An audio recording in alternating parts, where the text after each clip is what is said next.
So वस्तू बघून तुम्हाला समजलंच असेल की आज आपण काय बनवणार आहोत. बरोबर ओळखलं, आज आपण पावभाजी बनवतो आहोत. भाजीसाठी मी इथे अर्धा किलो बटाटे घेतले, त्यांचे साल काढून घेतले छान आणि वॉश करून घेतले. इथे 100 ग्रॅम मी कोबी घेते, 2 छोटे गाजर मी इथे कापून घेतलेत.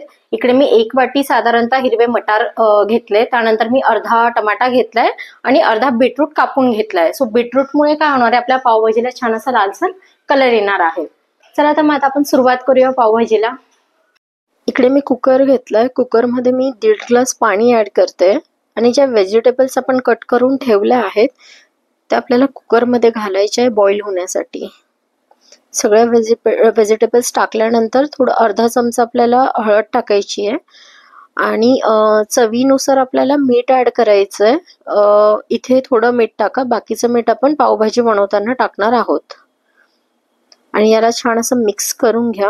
मिक्स केल्यानंतर आपल्याला कुकरचं झाकण लावायचं आहे आणि 1 ते 2 शिट्टी काढून घ्यायची आहे. नंतर मी इकडे पावभाजीसाठी 3 कांदे घेतलेत बारीक चिरलेले. त्यानंतर मी 2 शिमला मिरची बारीक चिरून घेतली आहे. कढीपत्ता घेतलाय, जो अर्धा बीटरूट आपण ठेवला होता त्याचा किस करून घेतलाय. त्यानंतर 1.5 टमाटा मी इथे बारीक कापून घेतलाय. आपल्याला हे सगळे तेलामध्ये सॉटे करायचे आहेत. इथे मी 2 चमचे तेल घेते, त्यात मी 2 चमचे बटर ऍड करते. बटर आपल्याला मेल्ट करून घ्यायचंय छान. बटर मेल्ट झाल्यानंतर त्यात आपण 1 चमचा हे टाकणार, जिरं टाकणार आहोत. जिरं तडतडू द्या छान. इकडे आपल्याला लसूणची पेस्ट टाकायची, त्यासाठी मी 2-3 पाकळ्या लसूणच्या, आलं, कढीपत्ता, 2-3 हिरवी मिरची आणि कोथिंबीरच्या काड्या यूज करते. इथे त्याची बारीक पेस्ट मी करून घेतली. ती पेस्ट आपल्याला तेलात परतवून घ्यायची छान. एक अर्धा मिनिटासाठी तुम्ही परतवून घ्या तिला छान तेलात.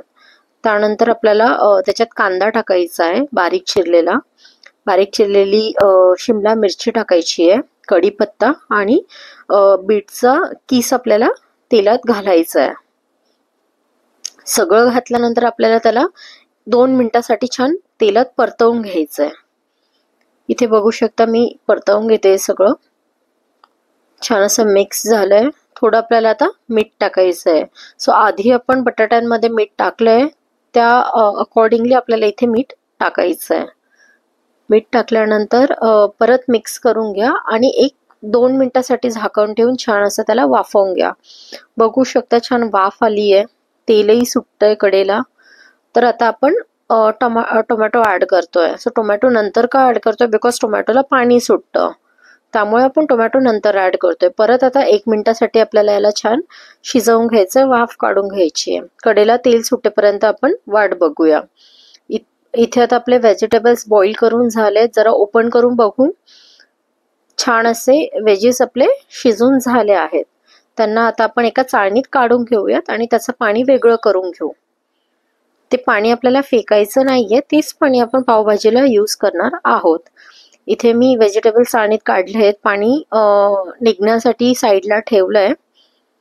याला थोडं थंड होऊ देऊयात आपण आणि नंतर मग स्मॅश करून घेऊयात. आता व्हेजिटेबल्स माझे थंड झाले, पाणी पण पूर्ण निघालंय. एका प्लेटमध्ये मी आता हे व्हेजिटेबल्स काढून घेते स्मॅश करण्यासाठी.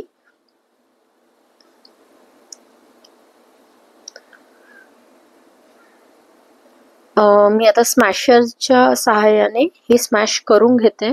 जर तुमच्याकडे स्मॅशर नसेल तर वाटी किंवा तांब्या ह्याच्याने तुम्ही स्मॅश करू शकतात आणि थंड झालं असेल तर हातानेही करू शकतात, हरकत नाहीये. इथे मी आता छान स्मॅश करून घेतल्या सगळ्या व्हेजिटेबल्स. तोपर्यंत आपण आपला मसालाही बघूया छान शिजला असेल. बघू शकता कडेला छान तेल सुटलंय, म्हणजेच आपले कांदे मऊ झाले आहेत.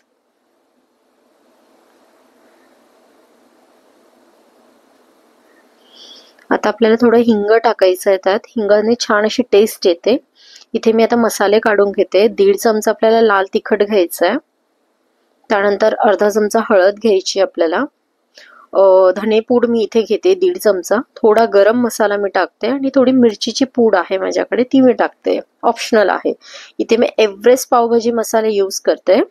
खूप छान अशी टेस्ट येते पावभाजी मसाल्याची. इथे मी 3 चमचे साधारणतः पावभाजी मसाले यूज करते. त्यात पाणी घालून थोडी पेस्ट तयार करून घेतली आहे मी, जेणेकरून ती मसाल्यांमध्ये छान मिक्स होणार आहे.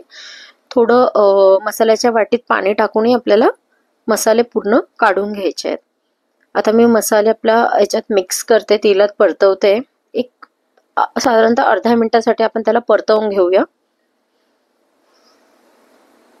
नंतर त्यात आपलं स्मॅश केलेला व्हेजिटेबल्स आपल्याला ऍड करायच्या आहेत.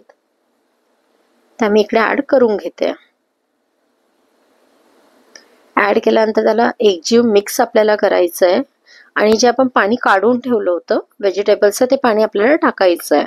सो हे तुमच्या अंदाजाने तुम्हाला पाणी टाकायचं आहे. मला घट्ट पावभाजी करायची म्हणून मी पाणी थोडं कमी यूज करते. जर तुम्हाला थोडी पातळ अशी पावभाजी हवी असेल तर थोडं पाणी जास्त टाका आणि मीठही तुम्हाला ऍड करावं लागेल. आज मी इकडे तडका पावभाजी बनवते म्हणून मी तडक्याची तयारी करून घेते. 1 चमचा मी इकडे बटर घेतलंय आणि थोडं तेल मी त्यात टाकते आणि बटर मेल्ट करून घेते. बटर मेल्ट झाल्यानंतर आपल्याला त्यात सुकी मिरची ऍड करायची आहे. थोडं जिरं मी टाकलंय. त्यानंतर मी इथे 3 लाल मिरची घेतली. ही तडक्याची मिरची आहे, तिखट नाहीये. आणि आपल्याला गॅस बंद करायचा आहे आणि नंतर त्यात तिखट ऍड करायचंय, जेणेकरून तुमचं तिखट जळणार नाही याची दक्षता तुम्हाला घ्यायची आहे. आणि थोडा पावभाजी मसाला मी आता वरतून ऍड करते. तुम्हाला तडका नको असेल तर हरकत नाही, पण तडक्याने पावभाजी खूप छान अशी टेस्ट देते आपल्याला. इथे आपण आता पावभाजीवर आपला तडका ऍड करून घेतोय. थोडी कोथिंबीर मी गार्निशिंग साठी वरतून टाकते आणि थोडी कस्तुरी मेथी. कस्तुरी मेथीने पण आपली पावभाजी अप्रतिम लागणार आहे. सगळं टाकल्यानंतर मी एकदा मिक्स करून घेते. आता आपली पावभाजी इकडे रेडी आहे. चला तर मग आता आपण पाव शेकून घेऊयात. सो त्यासाठी मी इकडे पॅन घेतलाय, तवा घेतलाय. तव्यावर मी बटर लावते. बटरवर आपल्याला थोडा पावभाजी मसाला टाकायचा आहे. त्याला थोडंसं परतवून घ्यायचं आहे बटरमध्ये. नंतर वरतून थोडी कोथिंबीर आपल्याला टाकायची आहे. आपल्या पावाला मधून डिवाइड करून पाव छान आपल्याला शेकून घ्यायचे तव्यावर. दोन्ही साइडने बटर लावून आपल्याला पाव शेकून घ्यायचे. जर तुम्हाला पाव कडक करायचे असतील तर तुम्ही करू शकता. जर तुम्हाला नरम ठेवायचे असेल तर नरमही ठेवू शकतात. मी इथे जास्त कडक पाव करत नाहीये.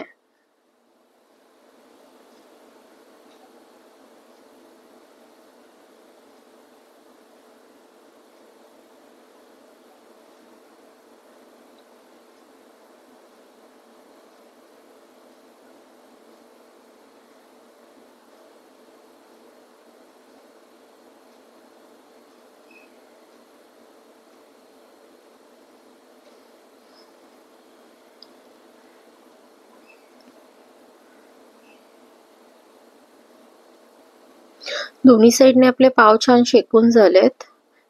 मी आता पावभाजी काढते. बघू शकता किती छान अशी घट्ट पावभाजी आपली झाली आहे. कलरही छान आलाय पावभाजीला. आपण आता एका प्लेटमध्ये त्याला काढून घेतोय. त्यानंतर पावभाजीत मी थोडा कांदा ऍड करते. नंतर कोथिंबीर मी गार्निशिंग साठी टाकली आहे. निंबू तर मस्ट आहे आणि थोडं बटर. बघू शकता किती छान अशी पावभाजी आपली बनली आहे. सुगंधही खूप मस्त होतोय. तोंडाला असं पाणी सुटतंय. सो कशी वाटली पावभाजी मला कमेंट्स मध्ये नक्की कळवा आणि माझ्या चॅनलला लाईक, शेअर, सबस्क्राईब करायला विसरू नका आणि बेल आयकॉनवर क्लिक करा. Thank you.